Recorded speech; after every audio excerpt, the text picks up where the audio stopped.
57% जो इजाफा देख रहे हैं हम पैसेंजर कार सेल में, एक तो यही मैं वजूहात जानना चाहूँगी। उसके साथ साथ हम अगर इंटरेस्ट रेट, फिस्कल और एक्सचेंज रेट के रिस्क को देखें तो आपको किस हद तक ये सस्टेनेबल लग रही है रिकवरी?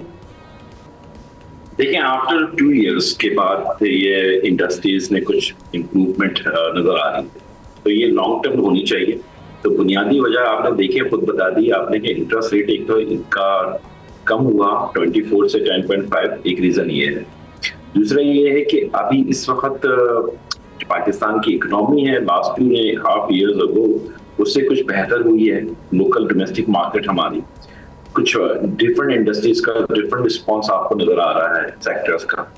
तो ये पॉजिटिव ट्रेंड हमने देखा है कि शुरू हुआ है। अभी एक 2026 को हम प्रेडिक्ट यही कर रहे हैं कि ये एक अच्छा साल होगा पाकिस्तान की manufacturing industry point of view से। तो इसका इम्पैक्ट हर इंडस्ट्रीज में आएगा, उसमें ऑटो इंडस्ट्रीज भी तो शामिल है। ठीक, और जो स्मॉल कार्स हैं और एसयूवीज हैं, इसकी जो हम राइजिंग डिमांड देख रहे हैं, तो इस हवाले से अब जो मैन्युफैक्चरर्स हैं वो किस तरीके से मैनेज कर रहे हैं प्रोडक्शन को, प्राइसिंग को, और साथ ही साथ हम ये देख रहे हैं कि सप्लाई चेन को। सो उसके लिए क्या लोकलाइजेशन की जानिब जाया जाएगा या कैपेसिटी एक्सपेंशन देखी जाएगी ताकि प्राइसेस भी कंटेन रहें?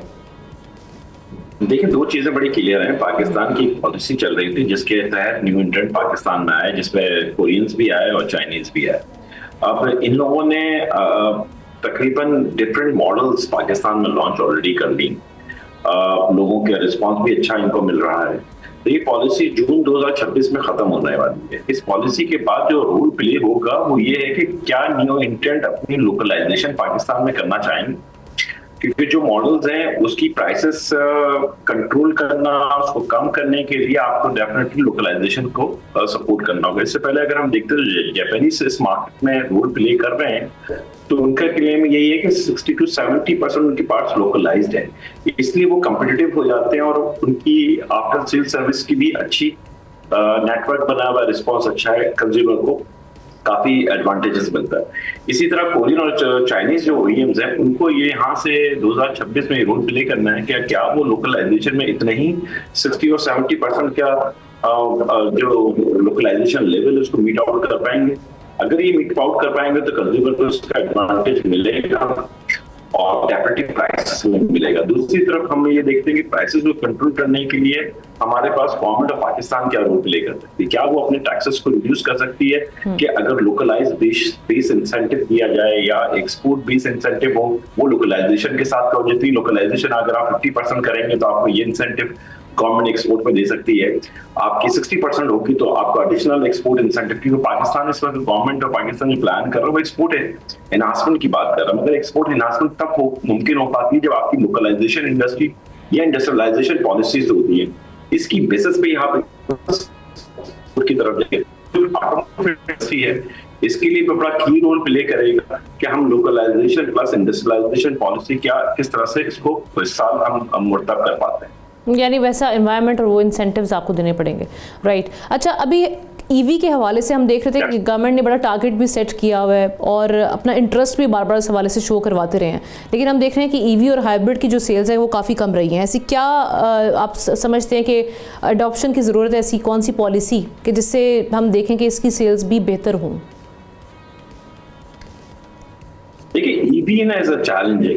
दो सेक्टर आते हैं। हम जब ईवी हमारे आता है तो कंज्यूमर समझता है कि EV is a purely electrical vehicles, एक है। दूसरा जहन में हमारा आता है हाइब्रिड। पाकिस्तान में ये जो दो डिफरेंट टेक्नोलॉजीज पाकिस्तान में आई हैं as a CBU, electronics electrical vehicles, purely electrical vehicle है, और जो दूसरी हाइब्रिड है।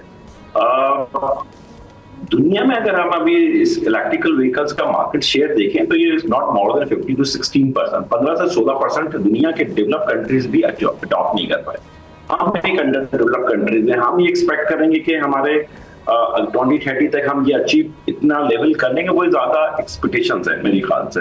हमें फोकस होना चाहिए कि हमारी डोमेस्टिक मार्केट का जो एनवायरनमेंट है, उसका इंफ्रास्ट्रक्चर क्या है, उसको किस तरह तेजी से हम डेवलप कर पाएंगे।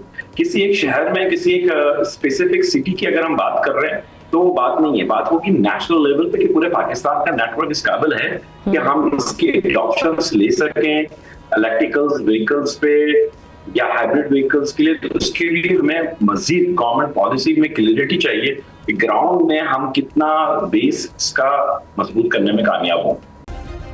सब्सक्राइब करें और बेल दबाएं ताकि कोई खबर रह न जाए।